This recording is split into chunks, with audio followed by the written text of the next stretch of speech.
you really, really so very, very much. And we want to have enough time for the last panel because we honestly have really amazing, important speakers for the last panel. And we can't go over time because the president of the PAP is waiting. I think President Sirleaf is ready. So I'm sorry to be such an awful boss, but I need to make sure that everybody gets their say. So thank you very much. And I'm going to now hand over to Jen. Where are you, Jenny? You were somewhere in the... Have you come down? You have come down? The troublemaker. So Jenny has been here for the last 10 days from South Africa. She is our partner as well. She could have been in this panel. She's from Africa Potential, and she has been doing really fantastic work to see where we concretize these collaborations. Jen, we are together working in a project of Bill and Melinda Gates Foundation, which started up our work in South Africa. We've not been able to say much about it, but we find it really very important because South Africa is kind of complicated. It's in fragmentation and some of the problems similar to Europe. And then at the same time, it really is this bridge head also to Africa. So Jen is going to lead the panel, the next and the last panel before the closing panel. And this really is about the question of how do we create this convergence in the environment that makes us all thriving to work in the same direction and not duplicate. So Jen, do I hand over to you for, so Stephanie, you are already there. So nice, Stephanie, to have you. Margreet from ZonMw, Michaela, Herko, and then, of course, Elizabeth, and Shelley, who will open. Shelley will open the panel, as you know, Jen. Okay. Thanks, Miriam. And yeah, it's lovely to be here. I've spent the last 10 days in London watching the birth of, and it really has been the birth of the African health data space. It's been a beautiful experience, in fact, for me in the last 24 hours, meeting, the team that really were the brainchildren behind the concept of FAIR, but then reflecting back and seeing how the guys who have really built this have been predominantly, and it's not to take away from anyone else who's on this, but predominantly Africans. And it makes me immensely proud of the continent that I call home. It's quite an incredible thing. And then to hear Kai speak about the integration of qualitative work into this, and we start to realize that we, rather than having qualitative work as the poorer sister, of kind of data in the world, we're starting to put in a position where we can value and integrate the lived experiences of people that are often so rich in us being able to implement new interventions. It's one thing being able to develop a drug, it's another thing getting people to take it. And so that lived experience, that human-centric side of it is so important. And I'm really glad to see that kind of work taking place. So as I say, I'm not a technical person. Please don't, you got to bear that in mind as I interrogate each of you.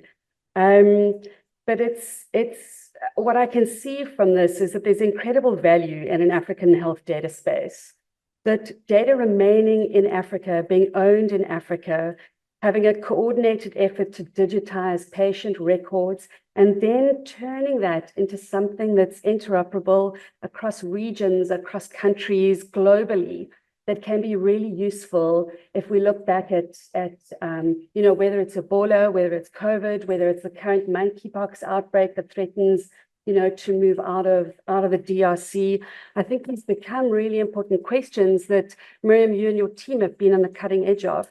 And our ability to optimize and harness the potential of this data is incredibly important. And so with that, going back on what Miriam said right at the start of this morning, was she said, Rooden can survive if we have the different ecosystems on board and actively engaged in the African health data space. And that really is about the uptake and promotion of the FAIR processes and of the African health data space as fundamental for funders, for policymakers, for researchers, and at an implementation level. It's not just about the development that's taken place. It's not just about at a facility a nurse having a phone and being able to do it. There's so much more that's going to need to happen. And Jeroen, a moment ago, said it really is about the investment that takes place at pilot level, and then the effort around scaling, and that you don't have all of this go to waste by not putting in sufficient funding and sufficient effort at these higher levels, you know, that really need to take it up.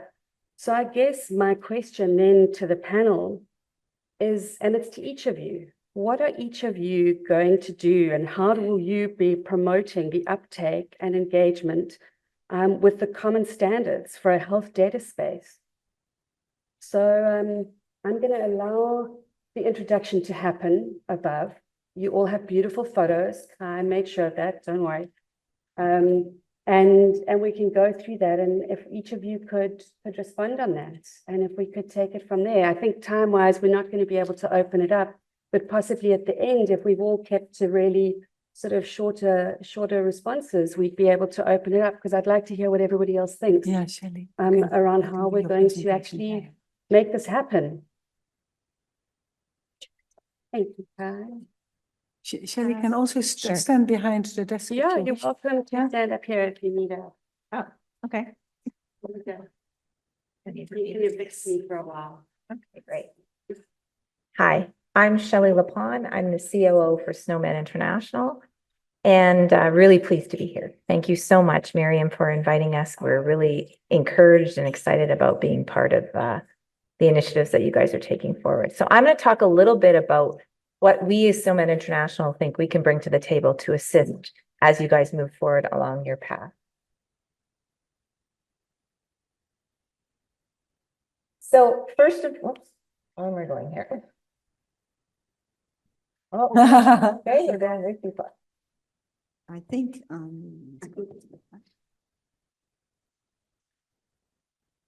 So first and foremost, the thing that we're most excited about is when I think about what you guys are trying to achieve, I think Africa and the coalition is really, really positioned well, because you're not first to go. You're not last to go. So you're positioned really well to look at what others have done. You can learn from their triumphs and from their mistakes, and hopefully, you know, really start to leverage and move a little bit quicker maybe than others have. I'm from Canada, and if I was to look at some of the triumphs we've had, is that we pushed the digital age forward fairly early on. If I was to look at some of the mistakes that we've made, is that we have a lot of data and a lot of it isn't worth much because it's not structured. It's hard to use. The components don't match. You can't bring them together. It's hard to use for research, and it's certainly hard to use for digital or for actual care. So if I was to give you something we can help with, is that as a small organization, we've spent a lot of time working with our members. We are member owned, as Nick mentioned, working with our members to talk about, okay, so how do you pick the standards? How do you determine what the common standards are? And so we've come up with kind of a structure on how we do that. And the first thing is, like, there's standards out there. You don't need to develop them. There's a whole bunch of them. One of the people that spoke before said there's 200 and some. I'd love to get exactly where they got the number from, because I think there's that and more. There's a bunch that are built in the garage of somebody that was really keen to build them. There's others that are built by a couple of, professors somewhere, and now that they've passed on, and so they just sit there. So I think it's really important that you don't start from scratch. You look at what's out there and you pick things that are proven, things that are global in nature, that are used by more than one country because they've taken into consideration the needs of various countries. I think you look at standards that have a sustainable and sufficient funding model. I think one of the questions that was posed to the panel before me was, how do you get this going and then how do you continue it? That's no different than when you're picking a standard or a piece of software. You need to look at how is it going to be maintained, continue to be released, updated, healthcare changes. So how do you make sure that?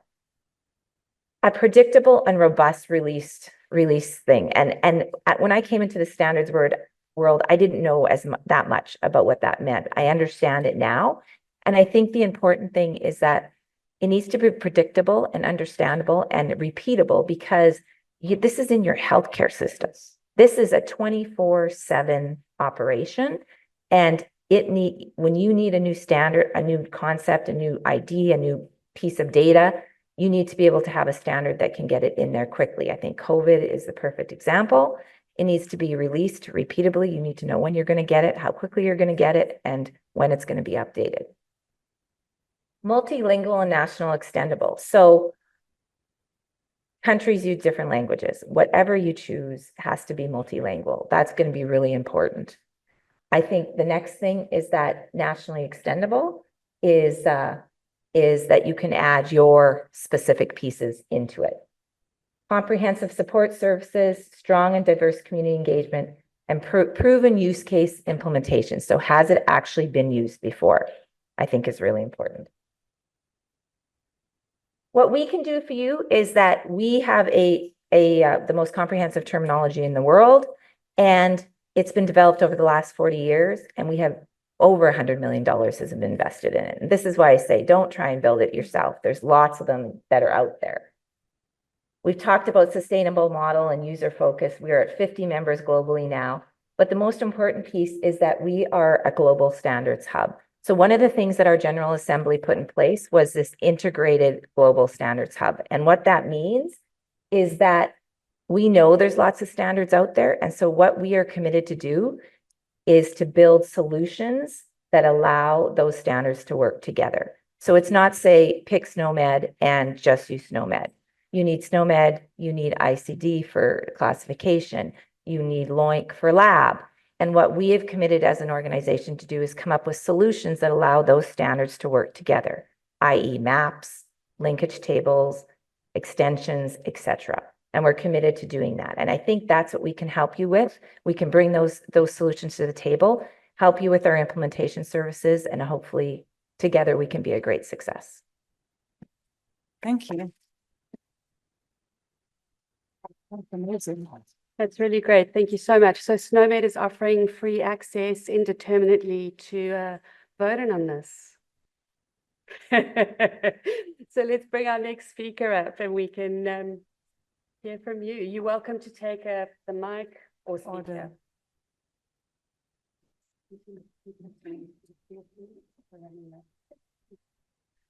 Well, good afternoon, everybody, and thank you very much for this nice invitation to talk today about our initiative or our research work on federated analysis for automated surveillance from the Dutch Institute of Public Health in the Netherlands.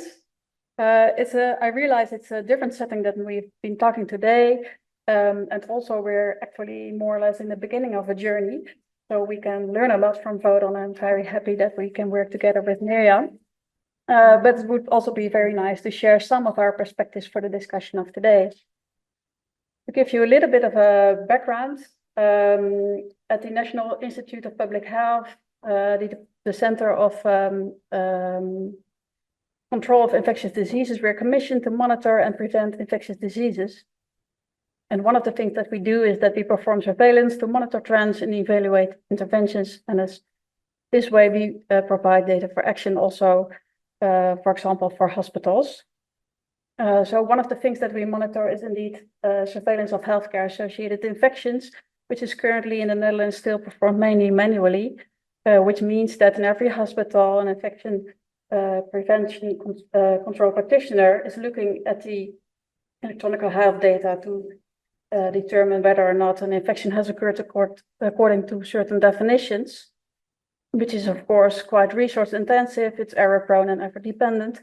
And since we have widespread adoption of the electronic health records for decades, there's the idea that we could automate the surveillance. But to bring it forward to a large scale implementation of automation of surveillance appears not as easy as it seems, really. So we can reuse routine data from electronic health records to select surveillance populations, to apply algorithms for case definitions, whether or not an infection has occurred, and to collect data for risk factors or patient characteristics. So as I mentioned, we have started an implementation project for national implementation a few years ago. And there are different approaches for large-scale implementation, but if we consider, for example, central implementation where we gather all data in one place, it's not desirable, of course. So we opted for decentral implementation, and then we encountered certain barriers. And then we came across this idea of federated automated surveillance. So the potential advantages that could be here that we develop a sustainable surveillance system, which is also scalable for other surveillance targets. It is a system that is agile, also in case of pandemic preparedness, and it prepares for future use for federated learning, application of artificial intelligence, etc. We can apply more data sources than we do now, and it requires less capacity and less knowledge from hospitals, which is one of the barriers that we have identified currently. I don't need to explain data ownership and alignment to European health data space, of course. So we are currently investigating many aspects of federated automated surveillance, and one of them is the development of a common data model, which I would like to discuss today, given the focus of this panel session. So the general aim is that we develop a common data model for the reuse of data for surveillance and for research, where we have a use case for specifically is automated surveillance of healthcare-associated infections.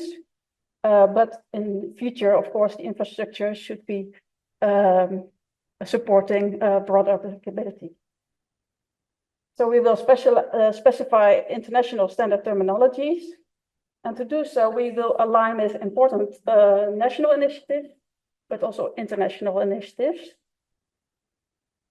So one of the things that we realized is that we have this specific use case, the healthcare-associated infections, but it needs to support many other surveillance purposes. But on the other hand, you have the hospitals that provide data to us for public health, but they have a lot of other purposes for data sharing.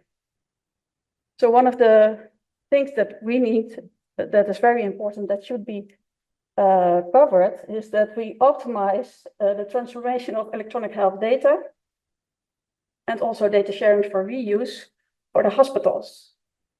There are many initiatives going on in the Netherlands alone to develop common data models. Everybody sees the advantages of reuse of data and the potential of federated analysis. So there are many initiatives going on that need to be aligned to make it more efficient for the hospitals. Not only for the university hospitals, which have more capacity, but especially also for the general hospitals to get a wider implementation. And also, with regard to validation, everybody is looking for the same quality of data. And then last but not least, I wanted to mention that we need to ensure that there is enough capacity, which has been mentioned earlier during different sessions today. Thank you very much.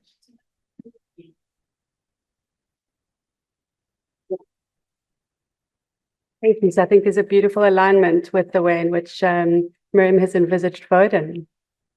We have our next speaker. Margreet. And you are welcome to, there we go. So we've got Margreet, I'm making eye contact. There we go. Didn't know the format of today, so That's okay. I thought it was an open discussion, so I didn't prepare any slides. So did I. Open discussion away. Okay, but I will try to explain you today what the role of a research funding agency is in setting the standards. That's the title of this. Yeah. Okay. So, my name is Michaela Bloemers. I work at ZonMw, which is the Dutch Health Research Funding Agency for public research funding. And I'm also happy to be a fellow at the Go Fair Foundation.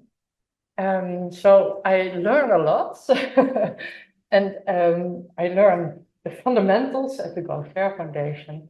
And what I do together with my colleague Ellen Karpel, who is also in the audience here, try to make it feasible, make it practical for our researchers who we fund in our projects. So a funding agency funds a lot of projects, spends a lot of money, and we put quite some effort in trying to get value out of that research. And one of the ways of doing that is ensuring that the researchers who get funding use as much as possible existing data, or in the case that they create new data, that they are reusable for future reading. So using and producing reusable data is an important way of adding value from the research that we fund. And the way we do that is by setting requirements and supporting the researchers. But it's also important to know that we do not prescribe you should use that standards. No, we help researchers to find a way in choosing the appropriate standards.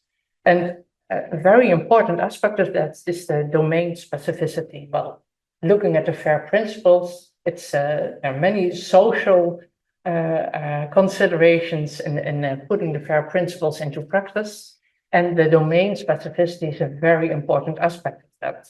And as a funding organization, you can organize that. Most funding organizations, at least also ZonMw, has top-fee oriented research projects. So research programs that are on a certain research domain, for instance, infectious diseases or cancer or mental health, etc. And actually, how did we start with this all? That was with Vodon. Before Vodon Africa, there was Vodon. So very, very early in the pandemic, Byron called me and he said, no, we really have to take some more efforts in creating FAIR data. Let's start with FAIR metadata. And we started making some plans. My colleagues didn't really understand what it was all about. Well, they said, well, go ahead. And we started the viral outbreak data network, Vodon. And with Eric and also with the people of Alpharai, we organized metadata for machine workshops. And that was all about domain specificity, because there we had the researchers who are very much involved in the infectious diseases and everything that you want to know about corona or other infectious diseases. And there were also the data stewards who know everything that you know and need to know to create reusable data. So the workshops were a convention of domain knowledge, the researchers, and the FAIR data or the data experts. And then Eric and some other people who introduced the FAIR principles and the FAIR awareness. Well, that was 4 years ago. And from there on, we continue to introduce more into our procedures, and that is requirements and support.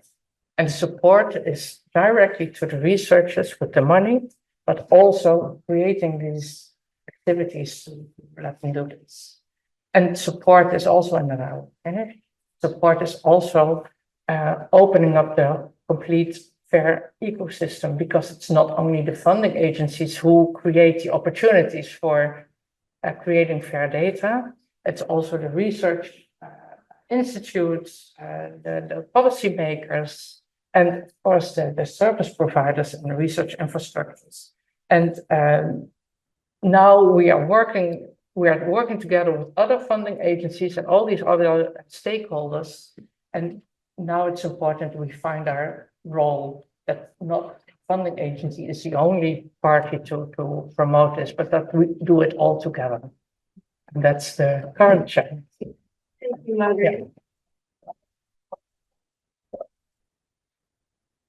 Yeah, I think the one thing I've noticed since meeting Miriam over the last year is the number of calls that are coming out that are making requests for verification of data, or using the term interoperability and accessibility, etc. And you can see I think it's an incredibly important step to be taking, is having funders coming on board.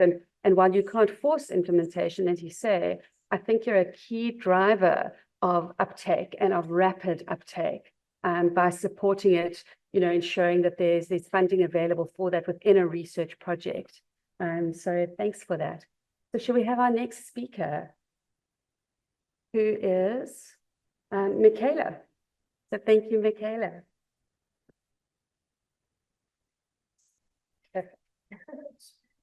So just like Margreet, I also don't have slides, and I'm also from a funding institute. So I'm Vliruos, I'm from Belgium. In Flanders, we are the biggest platform for funding higher education for sustainable development. We are working with all the universities in Flanders and with all the universities of applied science and arts, as we call them now. Goitem, for example, is in our network. We primarily fund partnerships with the Global South and also scholarships.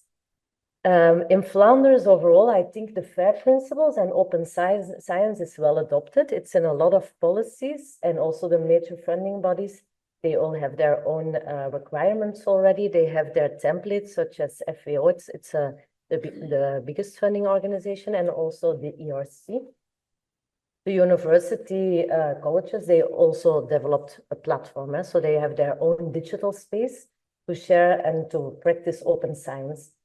For us, at the moment at Vliruos, we still rely on what the universities are doing. So the universities, they also all have their own policies, and we just rely on what they are doing, and we are gathering data on what our projects are doing concerning open science and the fair data and the sharing of data, but we don't have our own requirements. And I think it's a big miss because we definitely need it. One of our very important element in our DNA is like that we put a lot of emphasis on uptake, on research with a societal impact. And for me, data is really very important in it. We need to collect data with the communities, but also for the communities.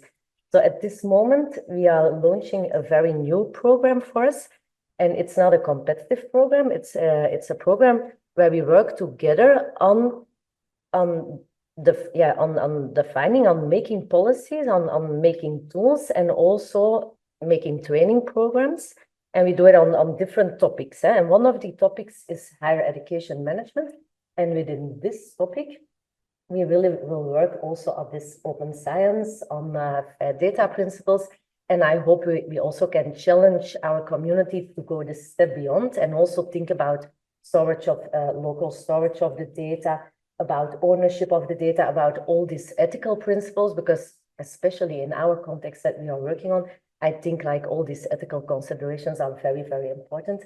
So I hope this program will be a big success. It's in its inception phase, but we are all very enthusiastic about it. And I also thank you all because I learned a lot here that I can bring, of course, into the program. I will definitely be part of it. So thanks all.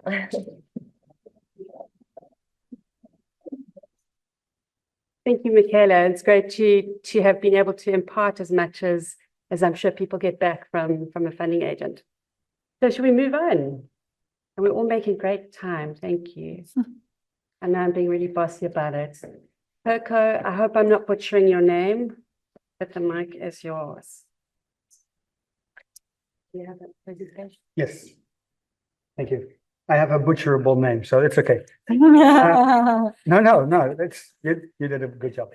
So I'm Herko Coomans. I work at the Dutch Ministry of Health, Welfare and Sport, where I'm the International Digital Health Coordinator, and we are also the chair of the Global Digital Health Partnership, which is a collaboration of over 40 national authorities on digital health of 40 countries all over the world and the WHO. And when I go to meetings, I always try to not be the smartest person in the room. And today I think I've really succeeded. So thank you very much. So I was asked to reflect on the role of government. We've heard from politicians, we've heard from funders, we've heard from standards organizations, we've heard a lot from academia, from all sides of academia. We've heard from healthcare professionals. Oh, apparently this is on autoplay. That's not what I asked for. But I'm here to give you the policy perspective, the national policy perspective. And like I said, my title is International Coordinator, so I get to travel around a bit. And a few years ago, I was at, well, I don't know, it's maybe, that could be. I was at South by Southwest, and I don't know if you know this person. This is John Cohn, who is an IEEE fellow. He leads he used to lead IBM's IoT lab in the US. And he gave a presentation that really resonated with me. And I think it resonates with you as well. It's about standards. He said that standards are often seen as a very technical instrument. And this is our space. So why do we do this? And he said, but they are not technical. They are very fundamental things. Because he said, we are at a crossroads. Now, this is the right slide for the crossroads. Sorry about that. And there's, we can do two things. I will not, yes, we can have one person on the buttons. So we can either have technology shape society, or we have society shape technology. And of course, he said, we want to do the latter because we want to use technology that makes us more human. Like the warning we had before in not turning ourselves into robots. And he says the way we do that, the primary way we do that is through standards, because standards translate our societal values like autonomy, like freedom, like security, like all these societal vague notions into the requirements in how we would want technology to behave. And that is why we do what we do every day, every year, for as long as we're doing it. And at the government level, we recognize that as well. So then the question, of course, is why would government be engaged in this? So the main reason is that we now have a unique window of opportunity. Because the stars are aligned for the first time in ever, I think. There's never been as much money in this space as there is now. I keep hearing people, we will run out of people to provide healthcare, but also in this space, before we will run out of money. Money is not the problem.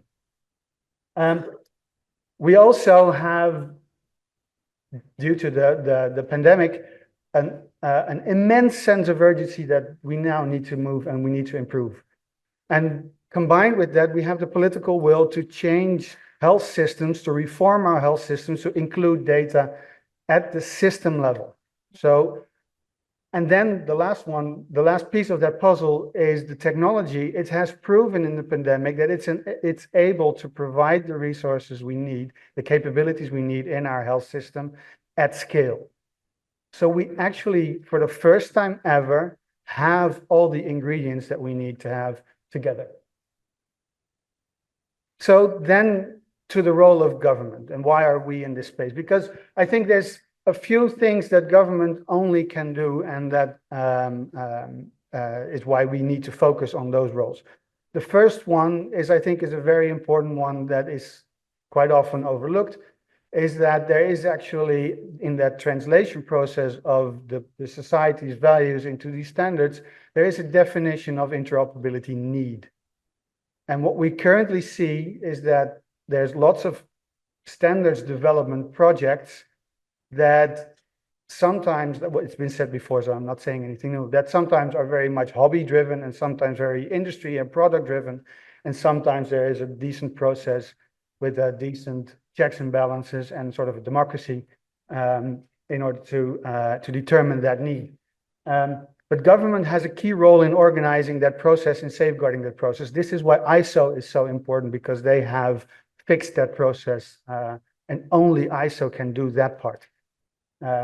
The other one is that we are also very much a launching customer. So we have to use all our instruments, our legislation, our procurement, well, the funding that we just discussed, in order to get the incentives right. And a standard isn't a standard because a group of people say this is a good way to do this. It becomes a standard if there's critical mass in people using it. And this is where government has a very big role to play in not just saying this is a good standard, but then also designing the system to incentivize the use of that standard. Yeah. And the last one is through our diplomatic role in bringing people together and making sure that they learn from each other, but also that they progress, not just keep rehashing the same things every time and again, but also pushing the agenda further through our diplomatic roles. And that is by leveraging the power of negotiation and giving and taking. And that's something that governments are uniquely positioned to do as well. I'll leave it at that. The rest of the slides is empty anyway.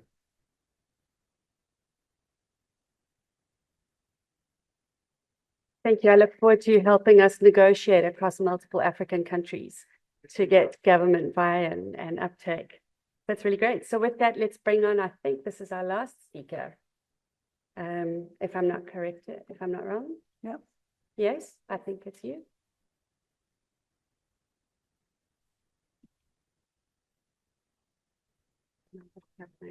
Yeah, I apologize.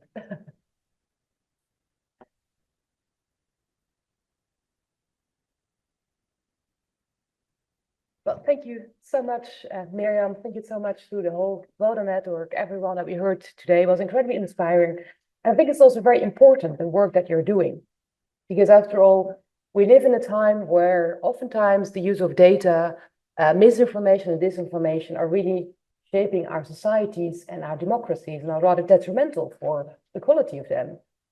I am a board member of an NGO called Defend Democracy, and I think it's for a reason that indeed we focus a lot on domestic and foreign threats, but that a lot of the work that we're doing is actually because of the fact of the threat of data and AI. And I think in that respect, the work on health data is even more important because after all, health data has to do with your health, is very personal. So the quality of it and the use of it to be protected, I think is incredibly important. So it's good to be here and indeed say a few words actually about the work that I'm doing at the European Policy Center, which is a Brussels-based think tank. So we're working with a lot of different partners. And this is an important point in time where we're indeed just ahead of change, because at the end of the year, we will see a new European Commission, and in Brussels, in the EU as such, that's an important point, of course, in time to think about what do we need to focus on in years to come. And together with Vliruos, who's always incredibly inspiring and has a lot of experience and is a dear friend, we have been, because of that reason, organizing a roundtable followed by a publication earlier this year. Because I think it was already mentioned that at a point in time, where not just in the EU, but also globally, we're focusing more on defense and security than that we take into account what we learned during COVID-19. Because during COVID-19, we learned about the importance of global coordination in healthcare. And think politicians around the globe, but certainly also in the EU, seem to be forgetting about. And if you realize that in the EU, we just in spring concluded the first European health data space, which is the first of many, I believe, 9 data spaces to come, also in different areas, it's very important to already reflect on the lessons learned from these negotiations in the first place, but also, and that links to something that Misha said this morning, to really think about how we can look for alignment between the EU, but certainly also other parts of the world. Because indeed, I think you mentioned it, in retrospect, it will be much more difficult. Yeah. And I think that's indeed an important notion that indeed we put in the publication to call on indeed EU institutions to get it right. Yeah. And I think for the EU, a lot is at stake, because I think history has shown that, especially when it comes to the way the EU is looking for alignment, it has not always, I think, been pursuing the interests of its other partners in the world in the right way. It's been very much, I think, focusing on its own interests a lot. So I think that is very important. And it will be also very important need to get audit involved. Because we see that with environmental standards, as long as the EU is the main part of the world where standards are set, it's being seen as counterproductive, it's being seen as red tape. And again, partners that perhaps don't value the same standards will go to other parts of the world. And again, what happens or seems to happen sometimes with environmental standards may also happen with data standards if we don't look for alignment early on. So I am conscious of time, and I hope that we have some discussion. So I just want to share a few thoughts from the research that we're doing in Brussels. And again, the think tank that I'm working at, we do a lot of different research on different levels. So these are just a few thoughts when it comes to setting of standards. I'm not a very technical person either. So these are also political thoughts to keep in mind. And the first I already mentioned is it's what we call Global Health 2.0, where the European health data space and also the need for a global data space is very much part of that agenda. And again, if I read the political guidelines for what is going to be the next European Commission from next year onwards, I don't see the mention of the European health data space. I don't see a lot of language around the need for global coordination.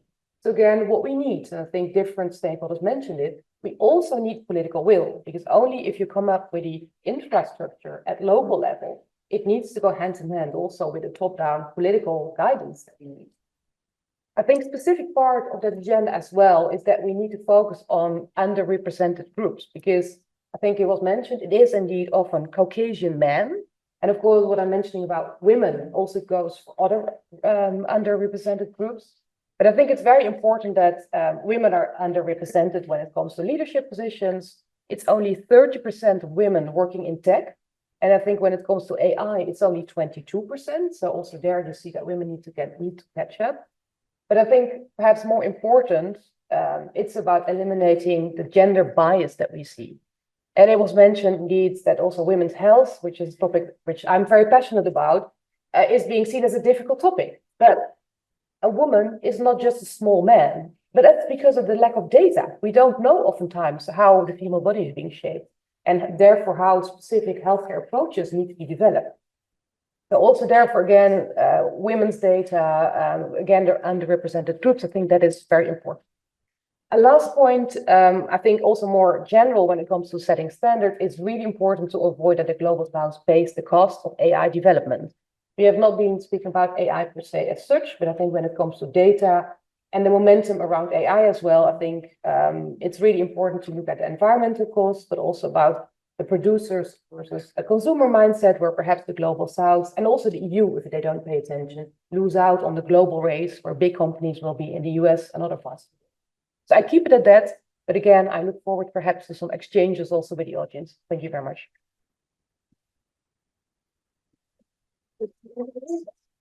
Thank you, Elizabeth.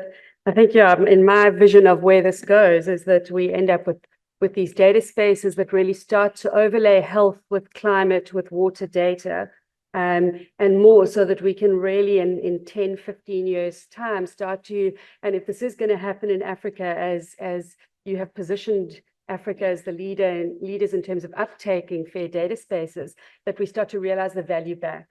And so while the output might, the cost outputs might be sort of starting in the African space as they have here, I think that we start then realizing value back in the future where we're positioned to really understand these intersections and cross-cut and be able to look into the future in ways that currently we're not able to. So with that, thank you. Yeah. You absolutely may, but let's just give you a speaker so that we can get it on record. Like this call is recorded. Thank you.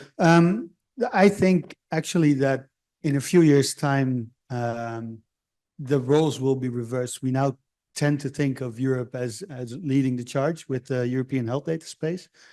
With the presentations that I've seen today and all the work that you've been doing on the African health data space, I think you will be ahead of Europe really quick, mainly because this is my very rough estimate, but I guess that it's about 60% of our resources, of our talent, of our attention goes to maintaining our legacy systems. So we can, if you look at the amount of money we have to put into this transformation in Europe, 60% of that is just wasted. But we know we have to do that. That's not something we can stop doing. But this is a transition we have to go through. Africa, nowhere near that 60%. No. So the speed of development in Africa, based on the same principles, on the same technologies, is going to be way, way faster. So I hope that in a few years' time, we will have a similar conference in Kigali or wherever, where we can learn from you. Thank you. I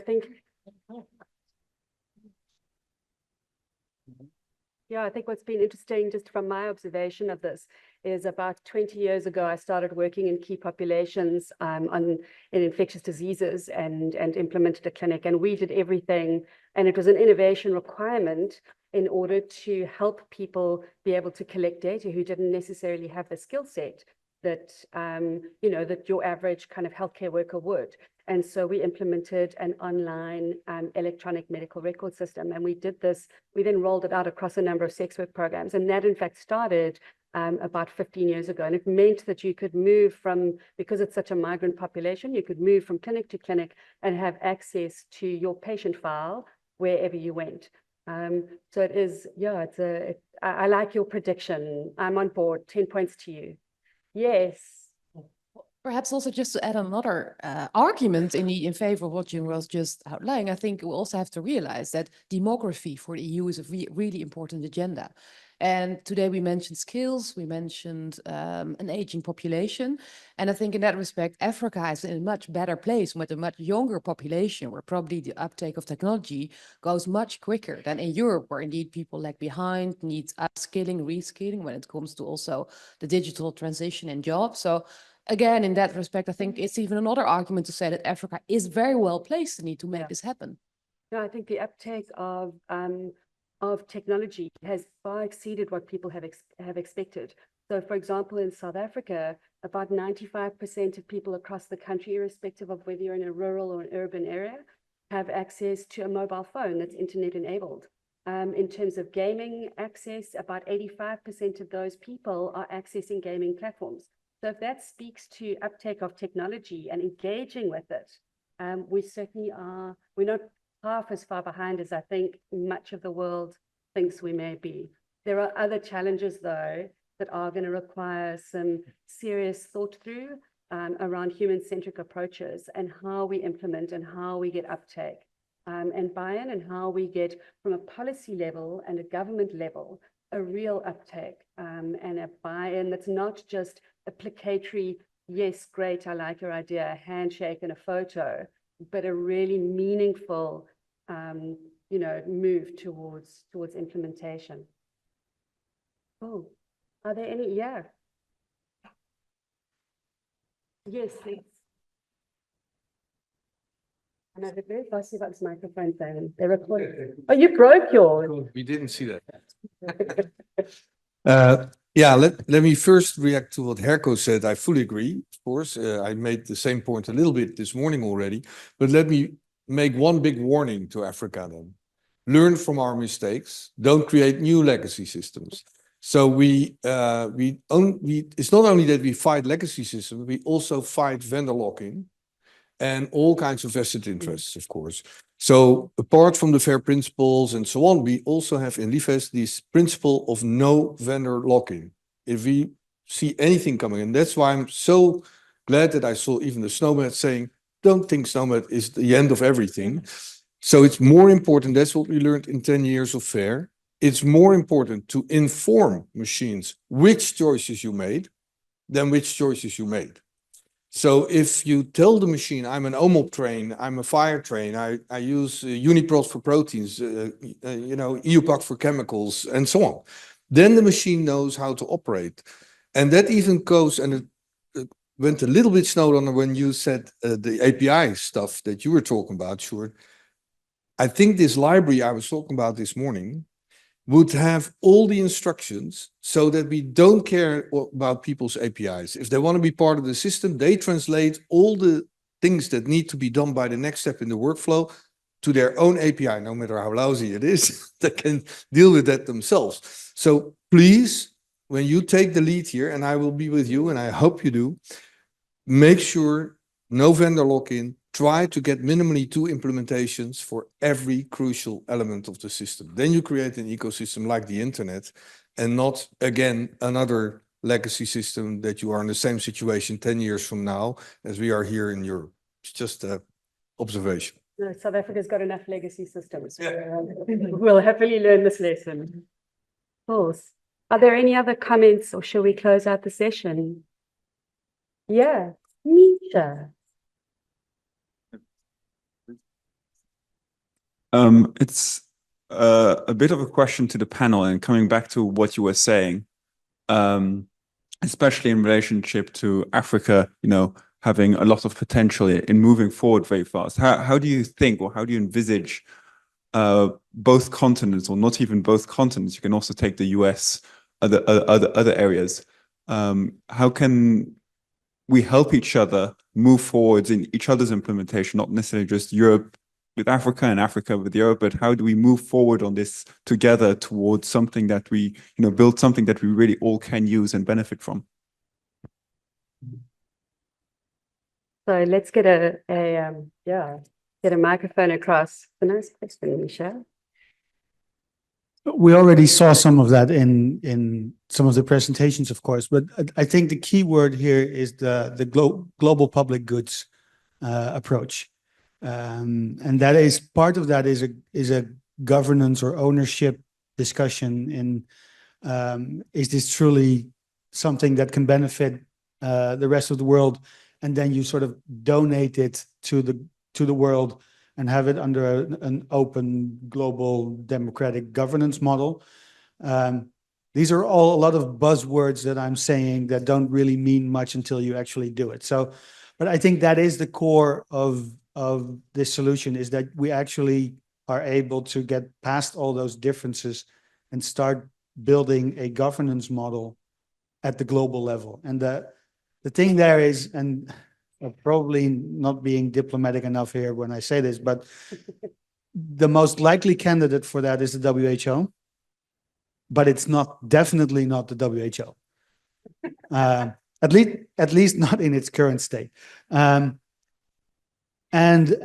we can complain about geopolitics in this space like that, but it's a fact of life, just like legacy and just like private equity in this space. And it's something that we have to figure out how to bring that whole ecosystem together and not pit one against the other. So even though legacy systems keep us back in some ways, they've also propelled us and will propel others in ways that, because they're the only ones that can have the resources to make massive investments like no one other can. So it's always finding that balance. But I think what we really lack right now is that sort of global governance model where we have a defined owner of this problem.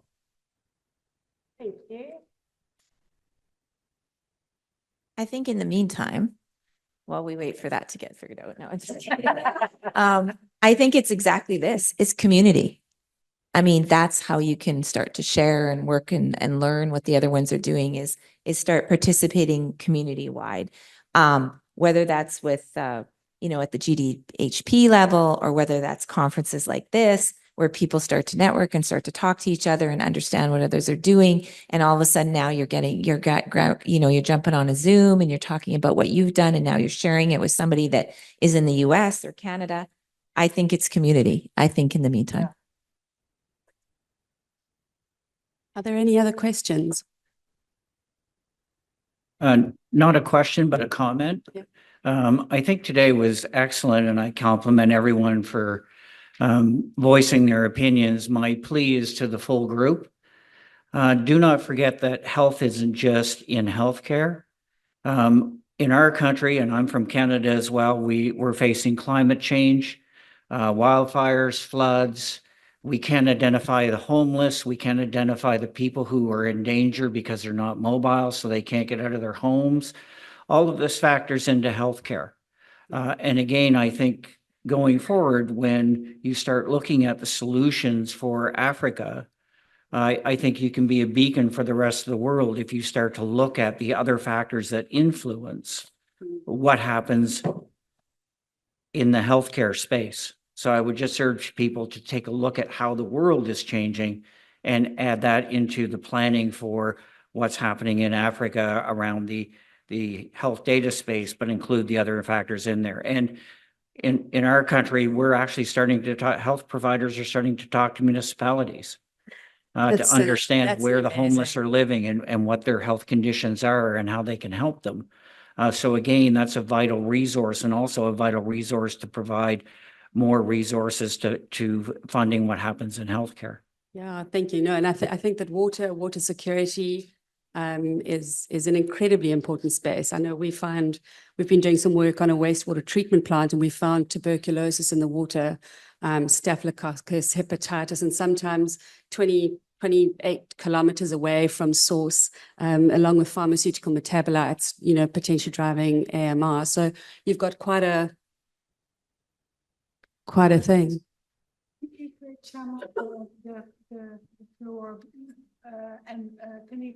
Yeah, so let's just look at some chat. We've got one more question that we're going to give him 2 minutes. Half a second. Do you want to quickly speak? Oh, is it not working? Yeah, just thank you very much, colleagues. Sorry I could not come to Leiden. My name is ZonMw. I'm the director for the African Open Science Platform. We actually had a very exciting session this morning. The Southern African Development Community organized a session with the Academies of Science, really around open science. So it's really exciting to have all these parallel discussions. And I'm very, very glad that I came to this particular session because I think the issue of standards is very, very pertinent. I think a lot of good work has been done on FAIR and on standards around obviously progressing FAIR. But I think colleagues who came to Botswana in 2018 and engaged at the International Data Week will recall that there was a very good session on indigenous knowledge. And out of that conference came the notion of thinking about care principles, really thinking about indigenous knowledge and data associated with that.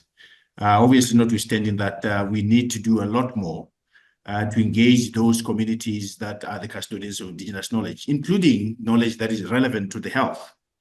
I think it's quite important now that we're progressing this conversation on standards to really think about, especially given what we had earlier, that standards really reflect who we are and our norms.